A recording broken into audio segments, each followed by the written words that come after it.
Biye arabaye muharam kalo kile muga ani fila hijira bakele kemenani ani binani duru dona kaw fu ka wale nyumando on suwantiri la aw bisimila nyeta ka kunafuni blon konna na bamanakana aw ka bi kunafuni bakurubaw fileni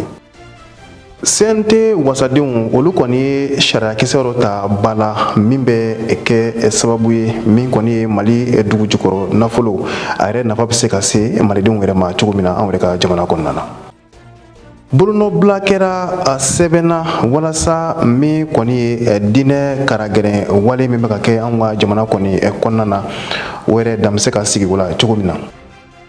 An ka jamana kɔfɛ kunnafoniw na min ye Burkina Faso jamana ye ale kɔni ye dan sigi Faransi kɔni kun bɛ dɛmɛ min bila kana d'u ma musaka kunda ale ye dan sigi o waleya la.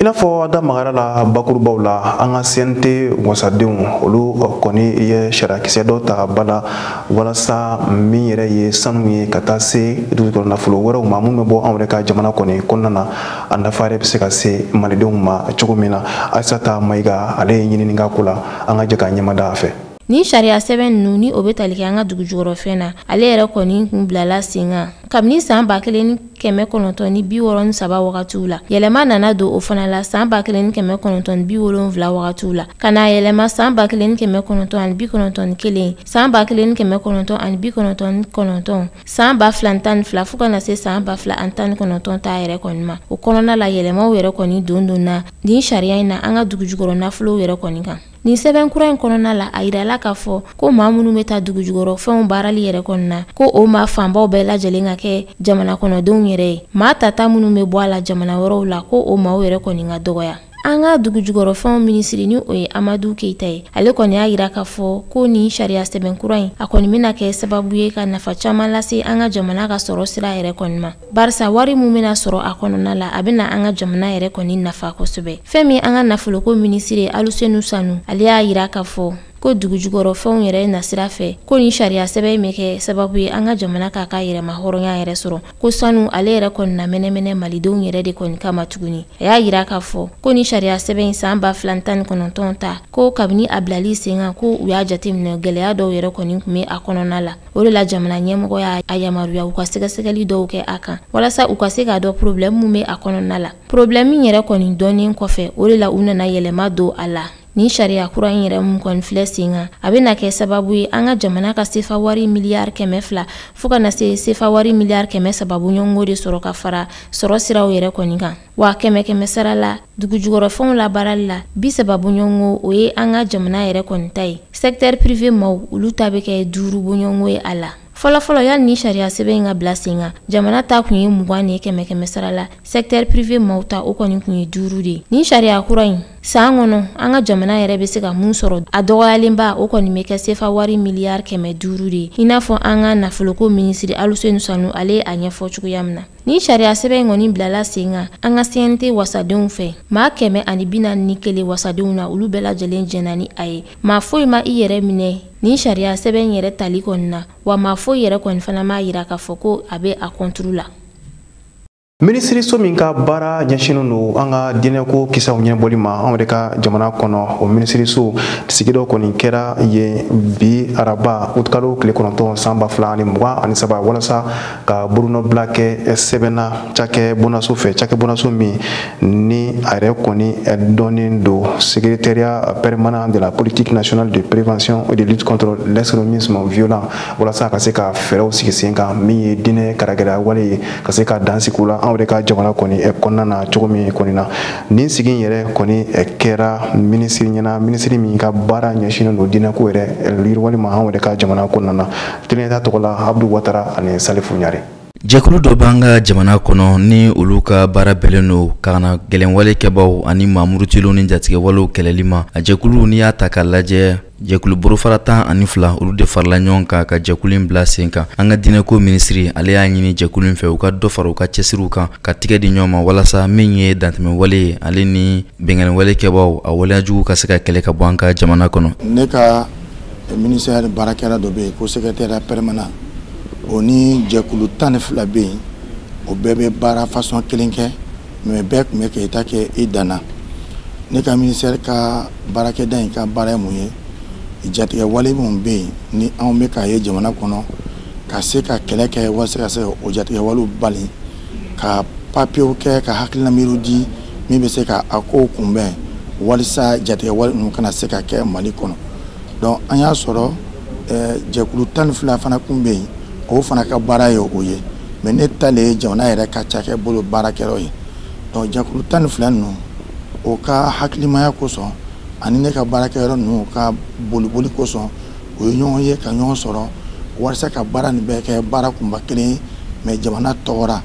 Donc sɔgɔmada in na o farala ɲɔgɔn kan walasa ka bolonɔ bila sɛbɛn kɛ ka se ka o ka baaraw kɛ baara kelen ye ka se ka waleya kɛ waleya kelen ye ka jamana dɛmɛ walasa jamanadenw ka se ka lafiya walasa jamana ka hakilina miiriba min bɛ yen ko ka jatigɛwale kɛlɛ o ka se ka ɲɛnabɔ.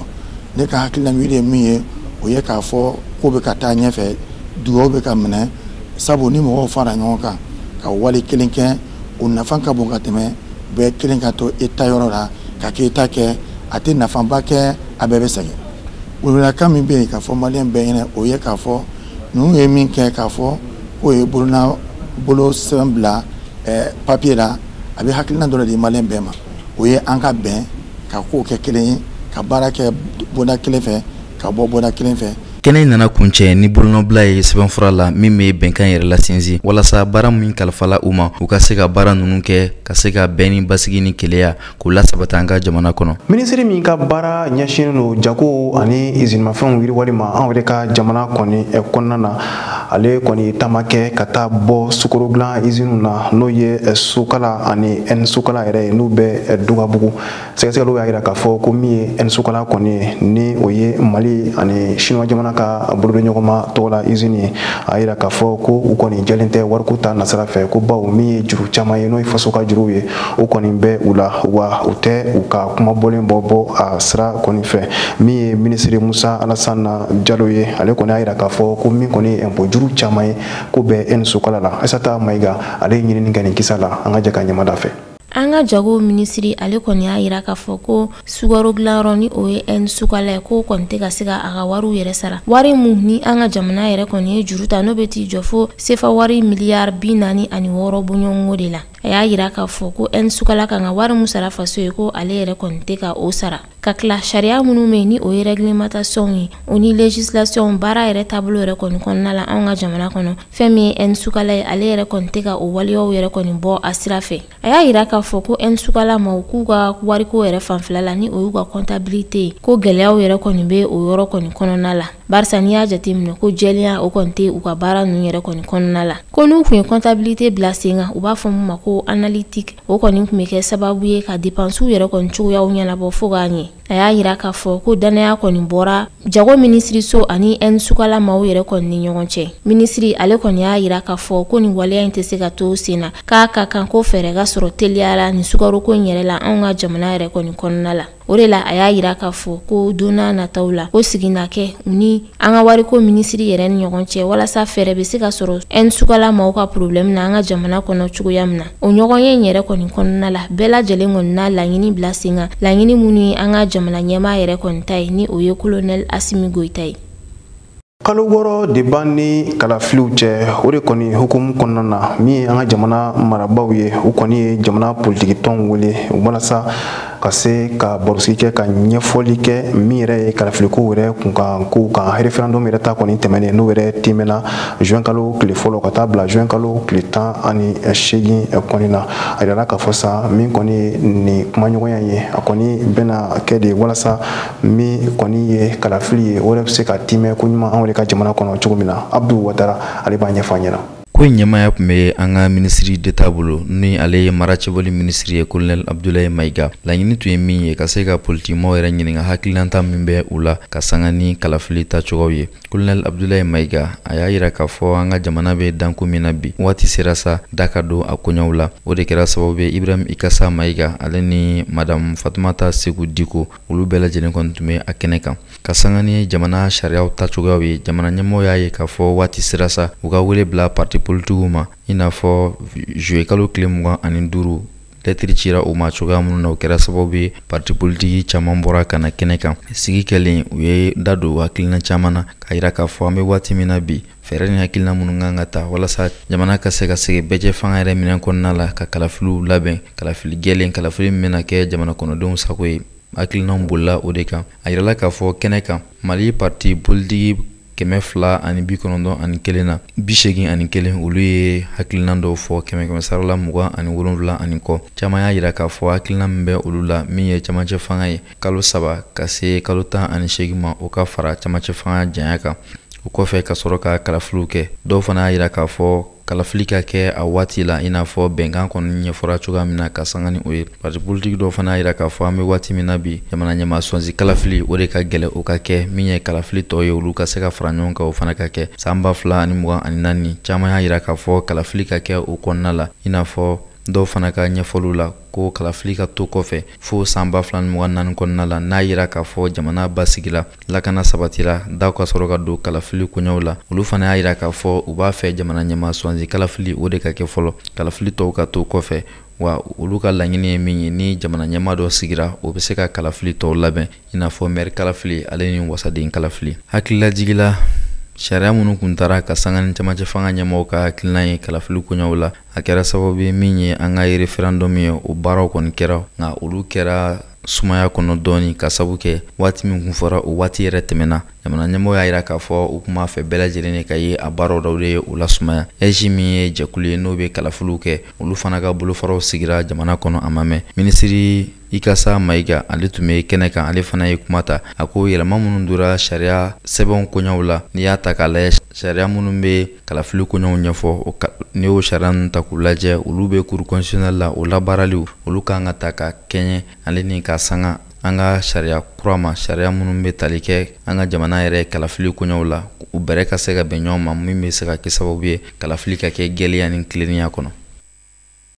An b'an sɛnsɛn ka don an ka jamana kɔfɛ kunnafoniw kɔnɔ o laseli bɛ ka ɲɛ an balimamuso Aissata Maiga fɛ. Burkina Faso jamana kɔnɔna la u ka ministre mun ka kɔɲɔw bɛnnen bɛ u ka jamana ni jamana wɛrɛ taw ɲɛnabɔli la ale kɔni ye sɛbɛn dɔ yira mun bɛ tali kɛ bɛnkan dɔ la u ni Faransi jamana yɛrɛ kɔni ni ɲɔgɔn cɛ. A y'a yira k'a fɔ ko nin ye o bɛnkan yɛrɛ kɔni wulilen ka bɔ yen ni o bɛnkan sɛbɛn ne kɔni kun b'a to fɛn min ye Faransi jamana ye ale yɛrɛ kɔni tɛ impôt sara Burkina ye nka a ka entreprise minnu bɛ Burkina Faso jamana kɔnɔ impôt bɛ sara Faransi yɛrɛ kɔni jamana de. Ni bɛnkan sɛbɛn ale yɛrɛ kɔni bilala sen kan Burkina ni Faransi ni ɲɔgɔn cɛ san 1995 wagatiw la. Yɛlɛma nana don a la san 1670 wagatiw la. O ni san 1671 wagatiw la. A yɛlɛmana tuguni san 1974 wagatiw yɛrɛ kɔni na. Ni accord yɛrɛ kɔni dabilali a bɛna kɛ sababu ye fɛn min ye Faransi ka entreprise minnu bɛ Burkina Faso u k'u ka impôt yɛrɛ kɔni sara jamana in ye. Sudan jamana kɔnɔna la Nations Unies maaw kɛrɛnkɛrɛnnenya u ka HCR maaw olu kɔni a yira k'a fɔ ko maa 4,000,000 bɔɲɔgɔnko olu yɛrɛ bɛɛ lajɛlen wulila ka bɔ u sigiyɔrɔ la ka sababu kɛ kɛlɛjugu min bɛ Sudan jamana yɛrɛ kɔni kɔnɔna la. U tilala k'a yira k'a fɔ tuguni ko kɛlɛ in yɛrɛ gɛlɛya kɔlɔlɔ bɛ ka se kɛnɛya ko fanfɛla yɛrɛ kɔni ma kosɛbɛ. William Splender ni ale ye Nations Unies maaw ka HCR ma ɲɛma ye ale kɔni a yira k'a fɔ ko Sudan jamana kɔnɔ bibi in na ko u kɔni bɛ ka u se bɛɛ kɛ se mun yɛrɛ kɔni bɛ olu bolo walasa maaw bɛ se ka furakɛ cogoya min na nka n'i y'a jateminɛ furakɛlikɛminɛnw olu yɛrɛ kɔni tɛ ka labɔli kɛ tuguni jamana in yɛrɛ kɔni kɔnɔna la. A y'a yira k'a fɔ ko u ka kan de réfugié 10 bɔɲɔgɔnko bɛ ko furako gɛlɛya yɛrɛ kɔni bɛ olu la ka se ka maaw yɛrɛ kɔni furakɛ barisa kuma o kuma maa kura de kɔni bɛ boli ka n'a yɛrɛ kalifa don kan kɔnɔna in yɛrɛ kɔni na. Hali sisan nɔ William Splender ka kuma ale y'a yira k'a fɔ ko maa minnu yɛrɛ kɔni wulila ka bɔ u sigiyɔrɔ la Sudan kɛlɛ in na ka taa sigiɲɔgɔnduguw la o bɛ tali kɛ maa 170,000 bɔɲɔgɔnko buɲɔgɔngo de la wa Sud Sudanais minnu bɛ ni olu yɛrɛ seginna u ka dugu kɔnɔna la o bɛ tali kɛ maa 195 de la. Sudan jamana kɔnɔna la a yirala k'a fɔ ko maa 300,000 buɲɔgɔngo olu bɛɛ lajɛlen wulila ka bɔ u sigiyɔrɔ la dugu in yɛrɛ kɔni kɔnɔ ka taa a fan wɛrɛ fɛ.